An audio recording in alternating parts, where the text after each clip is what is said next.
Over this last week, 16 teams entered into a brutal, ruthless, no-holds-barred Thunderdome. Some may in fact call it a showdown to determine the final two spots in the last Blast Premier Fall Final. The question we are here to answer today: who made it out?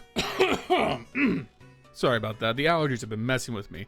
Anyways, we're here to talk about the Blast Fall Showdown, the last chance saloon for teams to make it into the fall finals. 2 coveted spots were up for grabs, and over the course of this 4-day online tournament, 2 teams rose above everyone else. FaZe Clan, despite their many issues as of late, were able to clear the field with ease, which shouldn't shock anybody because even at their zenith, when you consider the strength of this field, FaZe should be qualifying every single time.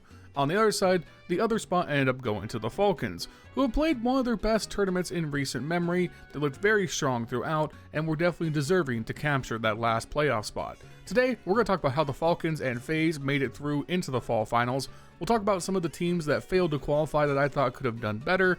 So if that sounds good to you, make sure you guys take a second, leave a like, leave a comment down below, and subscribe to the channel if you haven't already. It helps out immensely in the YouTube algorithm, so thank you for doing it. While you are down there, consider becoming a channel member. For $5 a month, you can get access to regular videos the night before anyone else, as well as a shout out at the end of every video. And lastly, check me out on Twitch, twitch.tv/LionHeartZ2. I'll be live there later tonight, playing a little bit of Deadlock, a little bit of Counter-Strike. Make sure you drop on by, I would greatly appreciate it.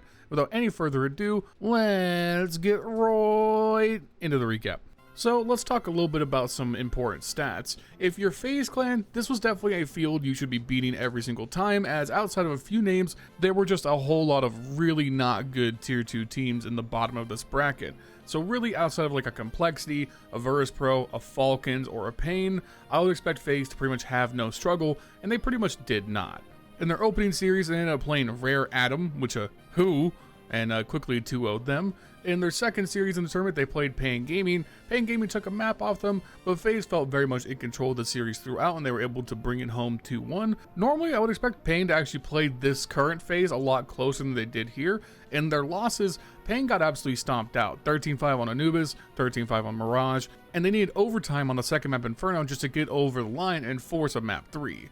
FaZe were definitely just very, very good in this tournament. 4 of their players were in the top 6 overall for the event, so very much this was just the dominant FaZe, kind of the FaZe of old, where they gave pretty much no quarter throughout.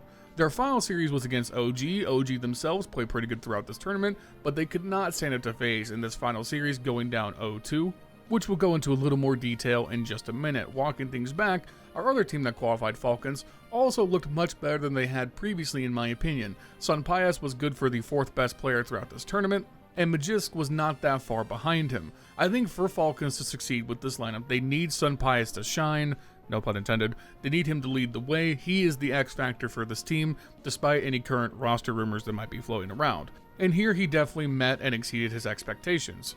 In their opening series, Falcons beat M80 pretty soundly. In their following series, they end up in a 2-1 close affair against Complexity. Complexity, for the record, ELIGE was the best player at this tournament, my glorious king leading the way once again, his bald-headed badassery just totally on display. However, it wasn't enough to pull them over the line against the Falcons, which is kind of sad. They then went on to beat Pro in the final series to qualify to the main event. That one is not that shocking to me because Pro are not a team you should ever bet on winning, as we all know. One thing that has definitely stuck out to me with Falcons as of late is they've been very good on Vertigo and Anubis.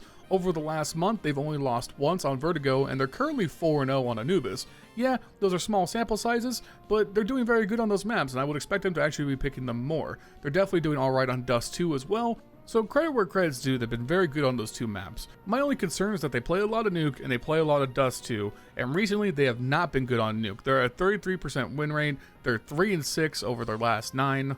And pretty much all of the good teams in the top 10 play a lot of nukes, so that's not a good sign already. And then Dust 2 being their best and their most played map is concerning because anytime you are a Dust 2 focused team, you're going to be naturally volatile because Dust 2 is a volatile map. It's a puggy, it's a very engagement heavy map. So you're very liable to take losses to teams that are just playing out of band as individuals. It's not a map you can be consistently great on as we've seen over the years, as it tends to be one of those maps that's hard to be truly dominant on for any length of time. So overall, these were definitely the best 2 teams in the field. They played to it, and that's why they're going through. I want to talk a little bit about some teams who didn't make it that I actually expected to do better. Firstly, let's talk about Heroic, who go out in nearly last place here. And dude, the story of Heroic since the player break has been nothing short of heartbreaking, because I thought they were really going to be one of the dark horse teams so far in this season, and due to a mixture of visa issues, having to play with stand-ins, and the roster just always being in this weird flux state, they've not been able to live up to their large expectations. Their stars have been playing great. TeSeS and Xerxon are as good as any duo in the world for my money, but not having a consistent fifth, and especially when that fifth is your opper, has been absolutely detrimental. So we come here, it's an online qualifier, it's their chance to make up for lost time for the fact that Dexter couldn't show up to the original group stage. They roll up and they lose to OG in the opening series and get instantly eliminated. And OG are not a better team than Heroic. I'm sorry, I just don't believe in any way that roster is better than what Heroic have to offer. And when you look at the series, unfortunately, Dexter had an awful disaster class series, a 0.78 rating, super negative, no real impact with the op. And it really sucks because you have TeSeS and Xerxon once again playing well as a team, but in both cases, there's Dexter on the bottom of the scoreboard, just not finding that op impact he needs. And credit to OG because Moto played out of his mind in both games, Fiku as well. I just don't think if we reran this series, 10 times, that Heroic would be losing that often, especially in a best of 3. Just sucks they get eliminated early, we don't even get to see Heroic, and now they're out of the fall finals. For me, the other obvious team that stands out is Complexity. They had the good side of the bracket here. They weren't going to have to play Faze at any point. That means for me that Complexity should have been qualifying over this field, because when you look at the teams that had to play, I would take them to beat Virtus.pro and Falcons most of the time. Unfortunately, against the Falcons, this was not most of the time. The Falcons played really well, and you guys just couldn't pull it over the line. And you started off strong with a great win on Nuke, but you failed to convert on Vertigo. And Complexity are one of the better teams in the world on Vertigo, but so are Falcons right now. So I think it was pretty volatile, so Complexity couldn't pull it over the line. And then we go to Anubis, and Complexity just gets stomped out because once again, this is one of Falcons' better maps. Complexity couldn't do anything on the CT side, and by the time they had to flip over to the T side, they ran out of gas. It was 13-5, and it wasn't particularly close. It's just tough to see Complexity continue to fall short. No discredit to the Falcons here, because once again, I think they played a great tournament. I just really would expect Complexity to have qualified here. And with that, let's go ahead and take a look at the final 2 series that saw Faze and Falcons make it. Let's start off with Faze versus OG. And here, Faze were clinical. They went to work against this OG lineup and they did not give them any room to breathe. It was 13-8 on Dust 2 and 13-8 once again on Ancient. And while normally I think Faze have always had a reputation for kind of playing with their food a little bit, especially when they're not deep into like a playoff run and really locked in, here I think Faze are on a bit of a warpath. I think they're on a mission to show people that this lineup isn't done, that they still have something to prove at the top level, and the first step of that is making some deeper runs in these tournaments. So here, even though they slipped up in the group stage, they weren't going to let a chance like this slip by, and especially not against a team that is so underpowered compared to them like OG. Like on Dust 2, it was just a group effort. There was no one player playing out of their mind. Everybody got theirs at different points. Faze opened up with a 9-3 CT side half. They limited OG's ability to take map control. They would stop him at long. They would stop him from taking cat control. They held them off from the mid to B. They kept OG boxed in and pretty much trapped in mid until very late in the rounds where they'd have to make a snap decision to push a site. And they did that so well that they held OG to just one single buy round where they managed to take long control and the site thereafter. Which, when you consider how hard it is to hold long A, mid, and B and not compromise somewhere, is pretty impressive. When we swap sides, OG do well on their own CT side to try and make a little bit of a comeback happen. They take the pistol plus the first 2, they take some rounds back and forth, but that deficit is just a bit too much to overcome. Faze wait for their opportunities and they take their T-side map control so clinically, like Frozen being able to take long A pretty much at will to force match point and then win the game on 2 separate occasions, or Rops lurking through mid going up catwalk. And despite Moto's best efforts with the op in his hand, the rest of his team was falling short, so they weren't able to overcome it. Faze take the 1-0 lead and we move on to Ancient. And to start off, I think OG's CT side defense was going really well. They had a good 6-3 lead going on before Faze really started to play with the pacing a lot. They had a great eco round where the Mac 10s and the Tech 9s burst into B really quickly and just caught OG off guard. And OG's economy was kind of wrecked at this point because the previous rounds have been so close. So now OG are back to back on these 4 spies, and in both times, Faze drug the pace way back, slowed things down, and let OG kind of shoot themselves in the foot. OG got too aggressive on the map control, trying to take space with the lower tier weapons, and Faze, they were clinical in clearing corners, their trade fragging was perfect, and let them take the last 3 rounds to equal out the half, and once we swap sides, Faze's CT side is just shut down.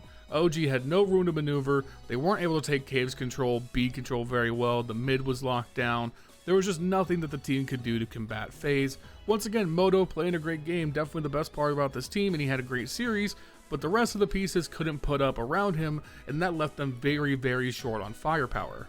Overall, I think the best part about what we saw here for Faze is that they didn't mince words, they didn't play around, and hopefully this is a good motivator, this is a good like pick-me-up before they move on to some of these bigger tournaments on the calendar. You get to feast a little bit online, you know, heal some wounds, see some good plays coming through, and maybe we can see a more dominant Faze coming into later stages of the Blast Fall Finals, or events like EPL that are also around the corner. And with that, let's focus on the Falcons' final matchup against Virtus.pro. And here, honestly, I expected the series to be a little bit closer, but frankly, that's on me at this point for expecting Virtus.pro to do anything other than exactly what they continue to show us. We open up on Vertigo, and Falcons would go on to win at 13-10, and while that's definitely a close scoreline, I think that belies how dominant Falcons were to start off this game. This is definitely a CT-sided affair. Falcons open up with a 10-2 half of their own, and Virtus.pro go on a very strong early run on their second half. I think that might be a little bit expected. It feels like recently Vertigo has tilted CT-sided, and the stats, it doesn't appear that way, at least on HLTV, but my impression from watching it play out, it feels like the Ts have a lot harder of a time actually getting onto these bomb sites.